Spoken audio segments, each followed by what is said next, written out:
Hey YouTubers, it's Charlie. So this is going to be my Arrow episode 6 video. It was really like a Wildcat-centric episode. I mean, we've seen Ted Grant before, but this focused more on the Wildcat aspect of his character. Hype, thy name is Boxing Glove, Arrow. There were a lot of good things in this episode. Also a few teasers for next week's episode that I was a little surprised by, that I'll explain once we get to spoilers. The real big news that everyone was talking about this morning was the official Black Canary costume. The CW posted official promo art for Kate Cassidy's Black Canary costume. She has blonde hair, face mask, everything. And she's using batons, like police batons. We won't see it on screen till episode 10. That'll be the second half of the season, so it'll be February before we actually get to see it. All I'll say right now is that I'm totally intrigued by it. I think it's a lot more practical than Sarah's, and I can't wait to see Kate Cassidy kick some butt. That being said, careful for spoilers from episode 6 if you haven't seen it yet, but starting with top 5 moments. Number 5, Katana flashbacks. We haven't seen a whole lot from Katana this season. She's Masayo's husband in the flashbacks.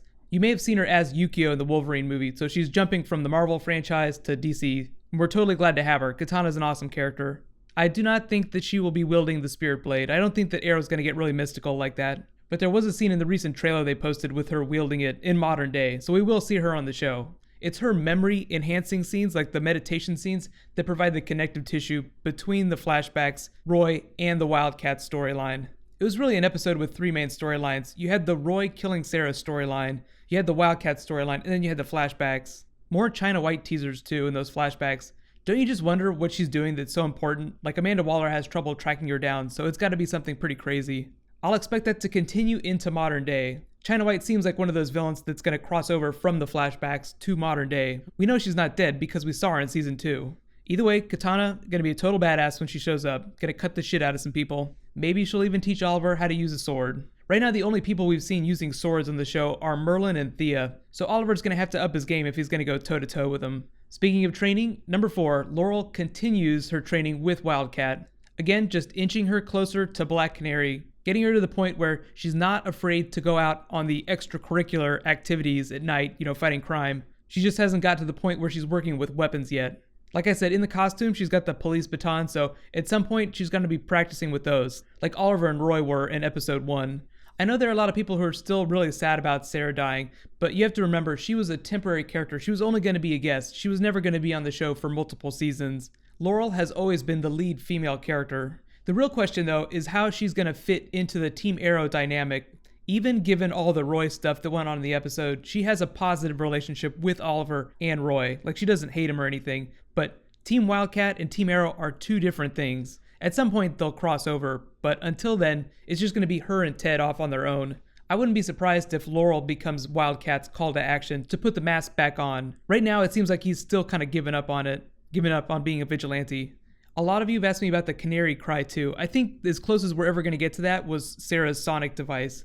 I don't think that Laurel's going to get dumped in a vat of toxic waste or anything like that and get special powers.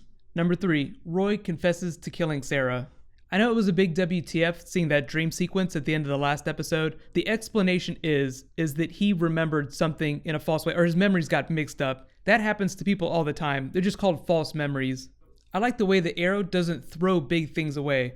This is all about Roy killing that police officer when he was Mirakuru'd out during season 2. This is the first time that they've followed up on that. Like, he killed someone in cold blood. That's a really big deal. I'd be curious to know if they were holding that for now. Like, if they knew they would pay it off next season, like they were going to deal with it right away. Sometimes they plan stuff way far in advance, sometimes they figure it out as they go along. Another really awesome example of why the Arrow writers are so good is the fact that they did not drop Laurel's addiction. Like, she's an addict, she can't take pain meds. It's a really small thing, but I was really happy when Laurel mentioned it in the episode. It just means that they're not forgetting about the consequences of being an addict. Like, she'll be dealing with that for the rest of her life. I think the thing we're most surprised about was how Laurel dealt with Roy confessing to killing Sarah. I expected her to totally freak out. The fact that she did not just means that the writers don't want you to be confused about what her relationship with Team Arrow is going to be. There will be no change. Even though she's going to continue training, it's going to be a very positive relationship. They just don't want to throw any doubt on that. And remember how I said characters were getting framed in this episode, like Wildcat got framed. Roy apparently also got framed based on what we learned from the flashbacks. Someone else with a bow killed Sarah, and it was not Roy. Which leads me to number 2, Cupid end credit sequence. Hello Lovers is going to have to wait till next week. I was actually kind of surprised we saw her. She showed up in a big crowd scene, and then we didn't see her again. She was in the trailer, and there are a whole bunch of scenes with her. Arrow's been teasing her a lot. Next week is her big episode. I know I spent a lot of time talking about Roy getting framed. It's possible that she is the one that killed Sarah. I don't know if they'll wrap that up before the mid-season finale or if it'll continue through. Based on the way they presented Roy's argument and they dealt with his storyline, it makes it seem like they're going to wrap that up sooner rather than later. Here's just a little bit on Cupid's backstory in case you haven't heard about her before. I'll talk mostly about her in next week's episode, but here's just something to get you guys ready. Her name is Carrie Hartnell. She was a spec ops soldier working for a top secret program called Cobalt. She volunteered for a program that would make her fearless, but instead, in a comic book twist, it makes her have extreme emotion, thus the Cupid. Also, as a side effect, she got increased strength and memory loss. Eventually, she made her way to Starlink to find her ex-husband, and while she was fighting with him, Green Arrow shot him and killed him, thinking that he was abusing her. Thus began her obsession with Green Arrow. Now that's in the comics, so obviously Arrow on the show is going to do something a little bit different, but it'll be a situation probably where Oliver did something to save the character, and then she became obsessed with him. She also developed an intense hate for Black Canary. But it does explain the Mirakuru-like strength of throwing arrows, and the fact that someone's going around killing a bunch of people. So again, all signs just pointing to Cupid being the actual person that killed Sarah. And my number one moment, meet Wildcat. So we've known him as Ted Grant for a while, like we saw him in the first episode, but now Arrow's just pulling the curtain back on another potential Team Arrow member. The dynamic they're teasing is a lot different from season 2 with Sarah and Roy joining the team. And when he comes out for the first time, I think it'll be on his own to help Laurel out. Like, it'll be the two of them doing something, and then eventually they'll team up with Team Arrow. The tease at the end is that she's just going to be his sidekick. Black Canary is going to be Wildcat's sidekick. Of all the awesome things that happened in the episode, I will say, Oliver versus Wildcat boxing match, totally awesome. Boxing glove Arrow, could have never predicted they would have actually done that. Stephen Amell said after season 2, one of the biggest things from the comics that he said that he wanted them to try was the boxing glove Arrow, and they totally did it. It's like doing the Babe Ruth thing and calling your home run shot. We're going to do the boxing glove Arrow someday. I will say thus far, every promise that Arrow has made as a show, it's delivered on. If you've been really excited by the big reveals they've made this season so far, this is nothing. Like, they have so much more stuff coming. Let me know what was your favorite moment from the episode, and after everything we learned, do you agree? Do you think that Cupid is the one that killed Sarah?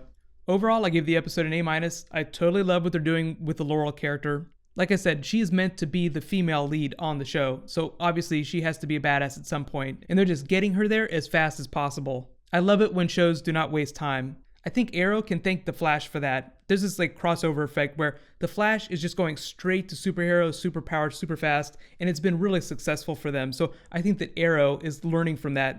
Even though Arrow originated The Flash, and everything The Flash did, it learned from Arrow. So it's like both shows learning things from each other. There was actually an interview that Mark Guggenheim did recently where he said that Thea and Laurel were two of the hardest characters for them to write for, especially in season 2. And I think they basically solved all their problems with what they're doing right now. Thea, totally going to be Mia Dearden, going to be kicking a whole lot of butt. Laurel, getting to Black Canary faster than we ever thought. And both of them, between them, just have crazy demons. And that's really where you get your interesting superheroes. The superheroes with the biggest demons are the most fun ones to watch. I really get the sense that Laurel is going to rage on some criminals, and Wildcat's going to have to pull her off. I was also a big fan of Colton Haynes in the episode. I thought he was able to stretch his acting muscles quite a bit. Stephen Amell said at one time, he said that it's really hard for him to play Oliver when he's not really serious. Like, being the really grim superhero is the easy part. That comes really easy to them. What's hard is being vulnerable in a convincing way. And I thought Roy did that. He basically thought he was done with Team Arrow. Even if I never thought they were going to give up on him for a minute, I thought it was a good performance. There's a definite bromance developing between Oliver and Roy. I mean, even though he's like his little brother. He's like the little brother that he never had. Not that he is replacing Tommy. Like I said, next week's episode, crazy stalker Cupid. Probably going to get some more answers about Sarah, if not flat out completely answering the question about who killed her. Be sure to subscribe to get my video. I'll try to add a little bit more about her backstory from the comics too. In case you haven't seen it, you can click here for my Arrow episode 5 video, and you can click here for this week's Flash episode. Thank you so much for watching, so let's all high five, and I will see you guys tomorrow.